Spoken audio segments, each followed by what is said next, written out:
Assalamualaikum warahmatullahi wabarakatuh. Tabipun, Honorable Mr. Febrian Eko Saputra, SMMSM, as a lecturer in Statistika Ekonomi.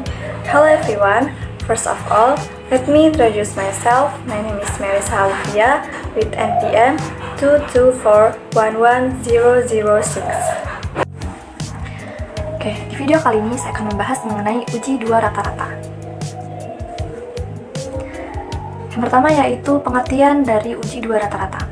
Jadi, uji dua rata-rata merupakan suatu metode statistik yang digunakan untuk membandingkan rata-rata dari dua kelompok yang berbeda.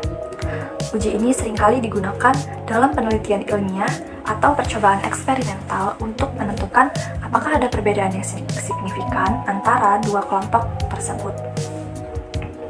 Kemudian yang berikutnya, definisi rata-rata.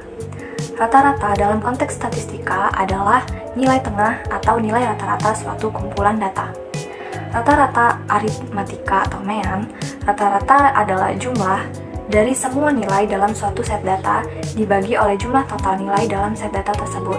Rumusnya, MEAN sama dengan jumlah semua nilai dibagi jumlah total nilai. Kemudian ada rata-rata geometrik.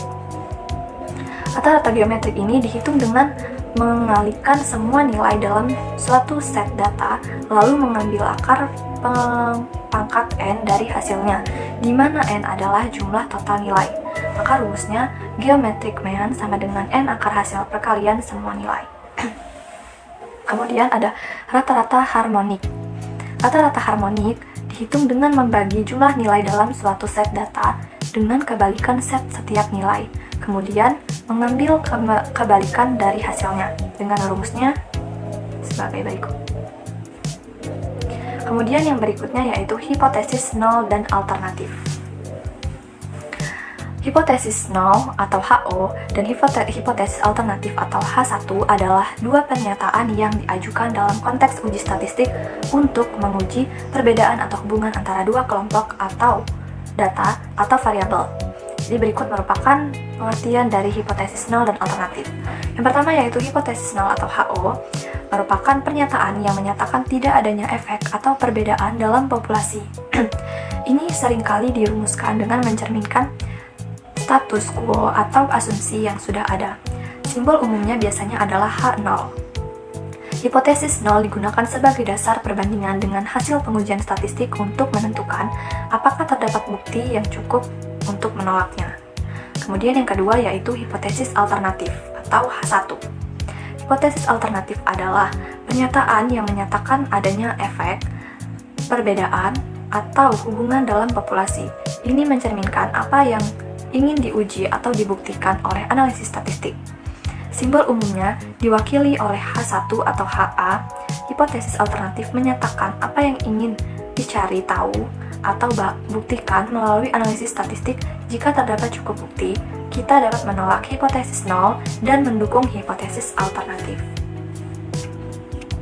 Kemudian yang berikutnya yaitu jenis hipotesis alternatif. Yang pertama, hipotesis alternatif satu arah. Mengindikasikan perbedaan atau efek hanya ke satu arah, seperti lebih besar atau lebih kecil dari nilai tertentu. Kemudian hipotesis alternatif dua arah, di mana mengidentifikasikan perbedaan atau efek ke kedua arah, tanpa menentukan apakah lebih besar atau lebih kecil dari nilai tertentu. Selanjutnya, uji statistik. Uji statistik merupakan suatu metode atau prosedur matematis yang digunakan untuk membuat keputusan atau kesimpulan mengenai suatu hipotesis terhadap data statistik. Berikut adalah materi-materi umum yang terkait dengan uji statistik. Yang pertama yaitu definisi uji statistik. Uji statistik adalah suatu pendekatan matematis yang digunakan untuk menguji hipotesis, membuat keputusan, dan mendeteksi pola dalam data.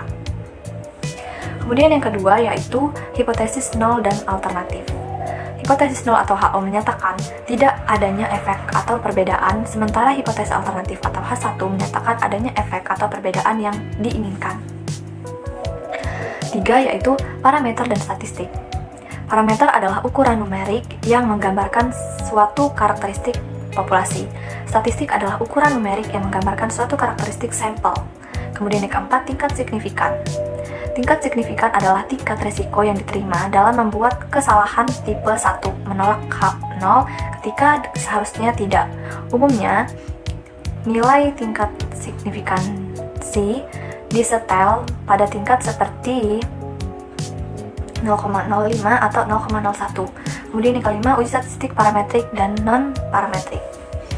Uji statistik parametrik digunakan ketika asumsi distribusi tertentu dapat dipenuhi, misalnya uji T-Student untuk rata-rata. Uji statistik non-parametrik digunakan ketika asumsi distribusi tidak dapat dipenuhi, misalnya uji Wheatstone untuk data berpasangan. Kemudian yang berikutnya yaitu jenis-jenis uji statistik. Yang pertama ada uji Student, digunakan untuk membandingkan rata-rata antara dua kelompok. Kemudian ada uji ANOVA yang digunakan untuk membandingkan rata-rata antara lebih dan dua kelompok. Kemudian ada uji Chi-square yang digunakan untuk menguji hubungan antara dua variabel kategori. Dan kemudian uji regresi yaitu digunakan untuk mengukur hubungan antara dua variabel terkait. Kemudian yang berikutnya langkah-langkah uji dua rata-rata. Uji dua rata-rata adalah suatu metode statistik yang digunakan untuk membandingkan rata-rata dua kelompok yang berbeda. Berikut adalah langkah-langkah yang ditetapkan dalam uji rata-rata. Yang pertama yaitu penyusunan hipotesis. Hipotesis 0 atau HO, tidak ada perbedaan signifikan antara dua rata-rata. Kemudian hipotesis alternatif atau H1, terdapat perbedaan signifikan antara dua rata-rata. Yang kedua yaitu tentukan tingkat signifikansi. Tingkat signifikansi menentukan seberapa tinggi tingkat kesalahan tipe 1 yang dapat diterima, umumnya 0,05 atau 0,01. Kemudian yang ketiga, pilih jenis uji statistik. Pilihan jenis uji statistik tergantung pada karakteristik data dan asumsi yang memenuhi kondisi eksperimen. Contohnya, uji test student independent yang digunakan ketika sampel diambil dari dua kelompok yang berbeda. Kemudian ada uji test student berpasangan yang digunakan ketika sampel diambil dari suatu kelompok atau dua kali atau pasangan. Kemudian yang keempat, kumpulkan dan protes data. Ada ambil sampel dari masing-masing kelompok dan catat data yang relevan. Kemudian hitung rata-rata dan deviasi standar dari masing-masing kelompok. Yang kelima, hitung nilai uji statistik sesuai dengan metode yang dipilih, misalnya t-test, rumus the student independent, T sama dengan dalam kurung X, 1 min X, 2 akar, dan seterusnya. Kemudian ada rumus the student berpasangan. Yang keenam, tentukan daerah kritis atau nilai kritis. Tentukan daerah kritis berdasarkan tingkat signifikansi dan derajat kebebasan uji. Kemudian alternatif, gunakan nilai kritis dari tabel distribute T-student.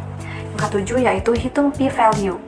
Hitung nilai p-value untuk menentukan seberapa signifikan hasil uji statistik. P-value adalah probabilitas mendapatkan nilai uji statistik se-ekstremal atau lebih ekstrem jika H0 benar. 8. Buat keputusan. Kemudian uji dua rata-rata berpasangan dan independen. Uji dua rata-rata berpasangan. Yang pertama, definisi dari uji dua rata-rata berpasangan dilakukan ketika dua kelompok data yang dibandingkan berasal dari satu kelompok subjek atau objek yang sama. Kemudian yang kedua, contoh aplikasinya, pengukuran sebelum dan sesudah suatu invensi pada kelompok yang sama. Yang kedua, pengukuran pasangan yang saling terkait seperti suami istri atau pasangan setara lainnya. Kemudian yang ketiga, hipotesis. H0, tidak ada perbedaan signifikan antara dua rata-rata. Yang kedua, H1, terdapat perbedaan signifikan antara dua rata-rata. Kemudian ada uji dua rata-rata independen. Definisinya yaitu dilakukan ketika dua kelompok data yang dibandingkan berasal dari dua kelompok yang berbeda atau tidak saling terkait. Contoh aplikasinya, perbandingan rata-rata kinerja antara dua kelompok yang berbeda, misalnya kelompok kontrol dan kelompok perlakuan. Kemudian hipotesis, yang pertama H0, tidak ada perbedaan signifikan antara dua rata-rata, dan yang kedua H1, terdapat perbedaan signifikan antara dua rata-rata. Kemudian ada interpretasi hasil. Yang pertama, pahami hipotesis 0 dan alternatif. Hipotesis 0 atau HO tidak ada perbedaan atau efek yang signifikan. Kalau hipotesis alternatif atau H1 terdapat perbedaan atau efek yang signifikan. Yang kedua, analisis p-value. P-value, nilai p-value menunjukkan seberapa kuat bukti yang dimiliki terhadap hipotesis 0. P-value kurang dari tingkat signifikansi menunjukkan adanya bukti yang cukup untuk menolak hipotesis 0. 3. Berdasarkan p-value. Tolak hipotesis 0. Ada bukti yang cukup untuk mendukung hipotesis alternatif. Jika value bidari sama dengan P, mean value, bidari sama dengan gagal total hipotesis. Null tidak cukup bukti untuk mendukung hipotesis alternatif. 4. Interval kepercayaan. Interval kepercayaan melibatkan kisaran nilai yang mungkin untuk parameter tertentu dengan tingkat kepercayaan tertentu, misalnya 95% atau 99%. Jika interval kepercayaan tidak berisi nilai hipotesis nol, ini mendukung penolakan hipotesis nol. Kemudian yang kelima, ukuran efek. Mengatur seberapa besar perbedaan atau efeknya dalam konteks praktis. Contoh ukuran efek Cohen's untuk perbedaan rata-rata. Yang keenam, interpretasi konseptual relevansi praktis. Pertimbangan apakah perbedaan atau efek yang ditemukan memiliki arti praktis atau klinis yang signifikan. Jangan hanya bergantung pada signifikansi statistik. Kemudian kesimpulan ringkasan hasil, sampaikan. Well guys, that was a little explanation regarding the material I have conveyed. I hope it can be understood well and is useful for all of us. More or less, I apologize for ending. Wassalamualaikum warahmatullahi wabarakatuh.